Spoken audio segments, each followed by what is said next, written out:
Hi అండి. అందరూ ఎలా ఉన్నారు? నేనైతే చాలా బాగున్నానండి. సో, ఇవాల్టి రెసిపీ వచ్చేసి ఏంటంటే, ఇంట్లోనే చాలా ఈజీగా రెస్టారెంట్ స్టైల్‌లో స్వీట్ కార్న్ సూప్‌ని ఎలా ప్రిపేర్ చేసుకోవాలో నేను మీకు చూపిస్తాను. సో, ఖచ్చితంగా మీరు ఇంట్లో ట్రై చేసి ఎలా వచ్చిందో నాకు కామెంట్ బాక్స్‌లో కామెంట్ చేయండి అండి. ఇంకెందుకు లేట్ ప్రాసెస్ ఏంటో చూపిస్తాను రండి.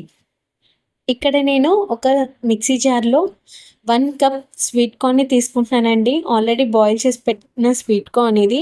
అండ్ అలాగే ఇక్కడ నేను హాఫ్ కప్ వాటర్‌ని యాడ్ చేస్తున్నాను. ఇదంతా ఫైన్ పేస్ట్ లాగా మనం మిక్సీ చేసి పెట్టుకోవాలండి. చూస్తున్నారు కదా! ఇలా ఉండాలి మొత్తం ఫైన్ పేస్ట్ లాగా. ఇప్పుడు నేను ఒక కడాయిలో బటర్‌ని వేసి బటర్ హీట్ అయ్యే వరకు ఉంచానండి. తర్వాత చాప్ చేసిన గార్లిక్ పీసెస్‌ని యాడ్ చేస్తున్నాను. అండ్ అలాగే కొన్ని ఆనియన్ పీసెస్‌ని కూడా యాడ్ చేస్తున్నాను.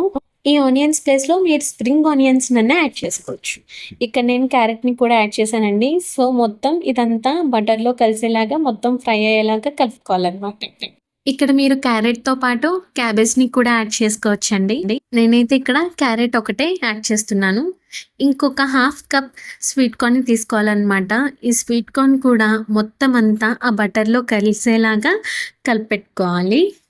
చూస్తున్నారు కదా! ఆల్మోస్ట్ అంతా బటర్‌లో రోస్ట్ అయిపోయినాయండి. ఇప్పుడు నేను ఒక 4 కప్స్ వాటర్‌నైతే యాడ్ చేస్తున్నాను. సూప్‌కి సరిపడగా మనం ఇందులో వాటర్‌ని యాడ్ చేసుకోవాలి. సో, వాటర్ మొత్తాన్ని యాడ్ చేసిన తర్వాత వాటర్ బాగా బాయిల్ అవ్వాలండి. ఆ బాయిల్ అయిన వాటర్‌లో ఆల్రెడీ మనం స్వీట్ కార్న్‌ని మిక్సీ చేసి తీసుకున్నాం కదా! అది కూడా యాడ్ చేయాలి. అండ్ 1 టేబుల్ స్పూన్ వెనిగర్‌ని అండ్ 1 టేబుల్ స్పూన్ మిరియాల పొడిని కూడా యాడ్ చేసుకోవాలి స్పైసీనెస్ కోసం. సో, ఇక్కడంతా బాగా బాయిల్ అవుతున్న తర్వాత నేను ఇందులో టేస్ట్‌కి సరిపడా సాల్ట్‌ని అండ్ కొంచెం షుగర్‌ని యాడ్ చేస్తున్నానండి. అండ్ ఒక పక్కన బౌల్‌లో 1 ½ టేబుల్ స్పూన్ కార్న్ ఫ్లోర్‌ని తీసుకొని మొత్తం వాటర్‌లో కలిపి కొంచెం మిక్స్ చేస్తున్నాను. కలిపిన కార్న్ ఫ్లోర్ వాటర్‌ని కూడా ఇందులో మిక్స్ చేసుకోండి. సో, మొత్తం అంతా ఇక్కడ ఉండలు లేకుండా కలిపి పెట్టుకోవాలి. సూప్ మరిగిన తర్వాత పైన ఏదైతే నురగలా ఫామ్ అవుతుందో అది ఇక్కడ నేను చూపించిన విధంగా కొంచెం కొంచెంగా తీసేయండి. ఎంత పాసిబుల్ అయితే అంతలా తీసేయండి. ఎందుకంటే టేస్ట్ అనేది పర్ఫెక్ట్‌గా రాదు. టేస్ట్ మొత్తం మారిపోతుంది ఆ ఒక్క నురగ వల్ల. సో, గుర్తుపెట్టుకోండి.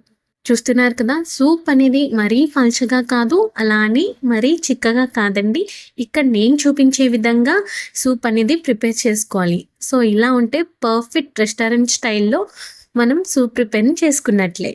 మీకు ఆల్రెడీ అర్థమయ్యే ఉంటది. ఇంట్లోనే చాలా ఈజీగా ఈ రెస్టారెంట్ స్టైల్‌లో స్వీట్ కార్న్ సూప్‌ని ఎలా చేసుకోవాలా అన్నది.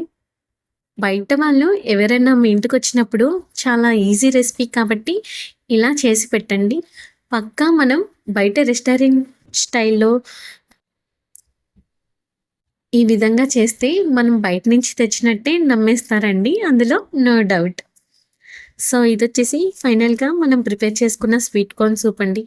తప్పకుండా మీరు ఇంట్లో ట్రై చేయండి. టేస్ట్ ఎలా వచ్చిందో నా కామెంట్ బాక్స్‌లో కామెంట్ చేయండి. Thank you for watching. Please subscribe my channel.